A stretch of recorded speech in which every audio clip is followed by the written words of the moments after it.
Welcome back to our channel. This is Draw Chronicles. We bring you all issues about real estate and more. And just yesterday, there was a big blow in the real estate industry in Ghana.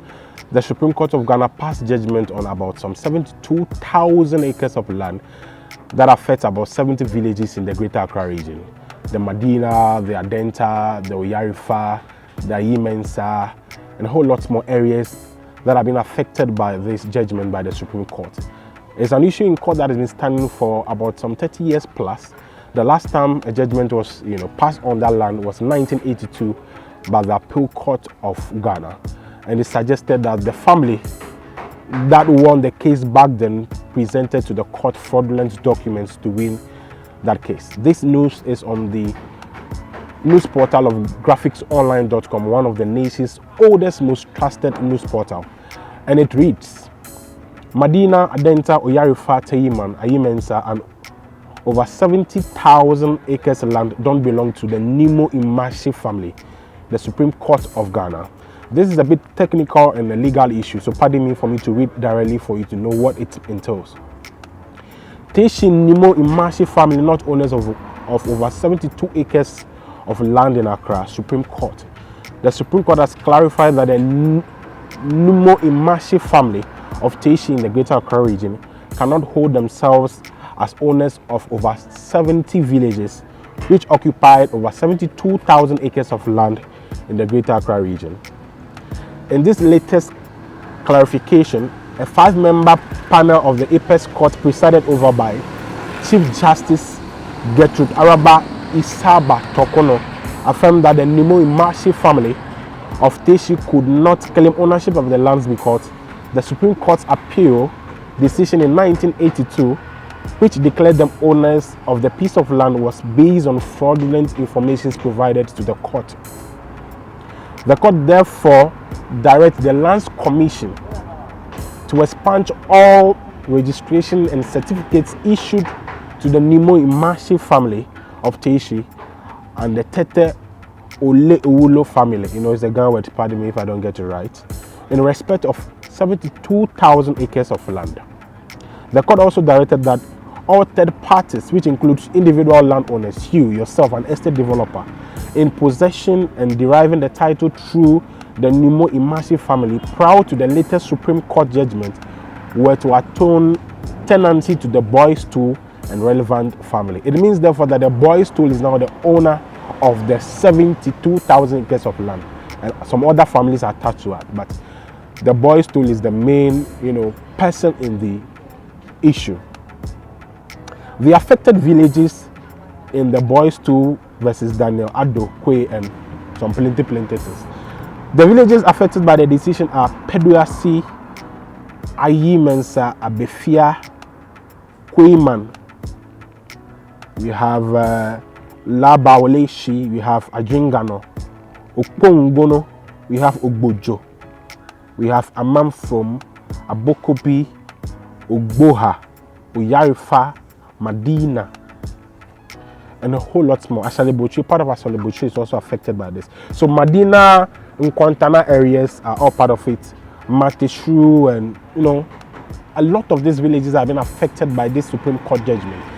It means therefore that people who have properties in these areas need to be thinking twice. A friend of mine who is a lawyer says that it's either you go pay for the land again, which is based on a new valuation from the new owners of the land, or you vacate the piece of property. It means you've not exercised your due diligence before you buy property. I always maintain that buying land is synonymous to litigation. You can own a piece of land 70 years, 200 years. After a mere speculation on that land, is tantamount to what? Litigation, and the court of law can preside and it will not be in your favor. People want to buy properties in the nation's capital. It is beautiful. It's the place everyone wants to be, especially people in the diaspora. But some of these areas you need to be very careful before you buy lands. It means therefore that going to the Lands Commission to check on the title of a property or the true owner of a property is not even enough in this case.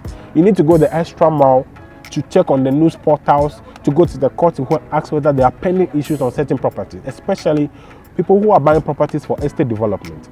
Imagine you have 20 acres, 50 acres for estate development, and this Supreme Court judgment now renders that contract you had with the Numo Nmashie family null and void. It means that Your estate development, the properties on the land that you are selling and all of that now cannot be sold because there is a true or a different owner to that piece of land that you have your property built on. It is a major blow, and a lot of people out there are going to suffer from this very thing.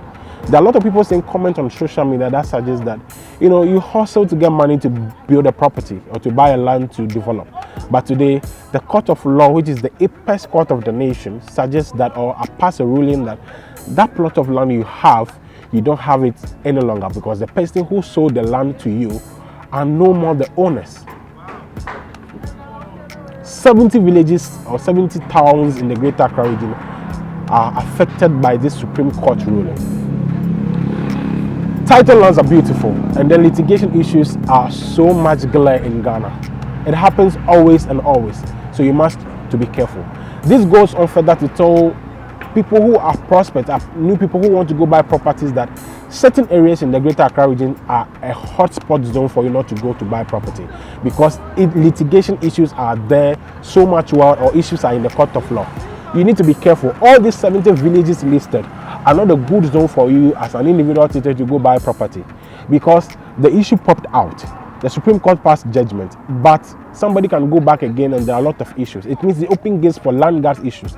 The other family not going to agree on that are going to use other mediums to fight for the land. It's happening in Ghana. Land guard is one of the key things. So there are areas in Ghana, these 70 spaces in Ghana are places you are not supposed to go buy property as a new person. And if already you have a property there, there is a new fate that awaits you, and only the court of Ghana that can only say much about that. In our subsequent episodes, we're going to expose you to the true fate of people who have properties, be it land or houses, at these areas affected by the Supreme Court ruling. From a lawyer's perspective, that he or she will tell you more about what to do, what next to do. Is there any way that you go back to the families you buy the property for to compensate you? Are the new families, which is the boy family, ready to take you in and ask you to make a new payment for the property, or they are going to ask you to vacate that very land? It is dicey. It's a complex issue today, and people who find themselves in this dilemma can only hope and pray that the boy family will choose a best decision that will best fit them or be of their best interest. Don't buy land in certain areas in Accra today. You need to be very careful you buy them. This is the season most people are moving from the diaspora, coming down to buy properties, from the houses to the lands. If these areas mentioned are part of the areas affected by the land, you must, by the Supreme Court ruling, you must be too very clear not to buy properties from these areas. And this is another trick. People already affected by this Supreme Court ruling may choose to push the litigation issue or the liability to the next person. So we are likely to get lands that are relatively cheaper than it used to be. A 20,000 land can be sold now at 5,000 because the person knows that the Supreme Court ruling is out there, has already affected the property he or she is owning. So he or she will try to push that problem to the next person. So don't buy anything cheap of land in these areas this season. Be very careful. You can't be too sure because the pronouncement from Supreme Court doesn't bring coordinates to show that this is the demarcations that are being affected by these properties or this affected by the Supreme Court ruling. So you must be careful not to buy any land that is too cheap. I know a lot of people complain about the pricing of land or real estate products in the Greater Accra Region, Accra to be precise. Therefore, don't fall for that somebody will sell a land to you at a very cheap price and you feel it's a good, cool deal. They will tell you a lot of stories. You need to be very careful. Even if you go to the Lands Commission to check on the true owners of this land, you are sure to get a document if you query their system. But the Supreme Court of Ghana have a higher mandate to set decisions different from state institutions, and that is happening now. So don't buy cheap lands in Ghana today, especially Accra. To be careful where you buy your properties. These areas listed are Denta, Madina, Ayimensa, Ashale Butre, Abokobi are places that are fast developing and people want to buy properties. So be careful you don't buy properties from these areas. In our subsequent episode, we'll expose you to what you need to do, where you need to buy properties. And please be careful so that you don't throw your hard-earned money out. This is Draw Chronicles, and I believe this episode has been helpful to inform you about how you buy properties in the Greater Accra Region. My name is Prince K. Please subscribe to our channel to keep us in business. Until next time, our covenant with you is real estate.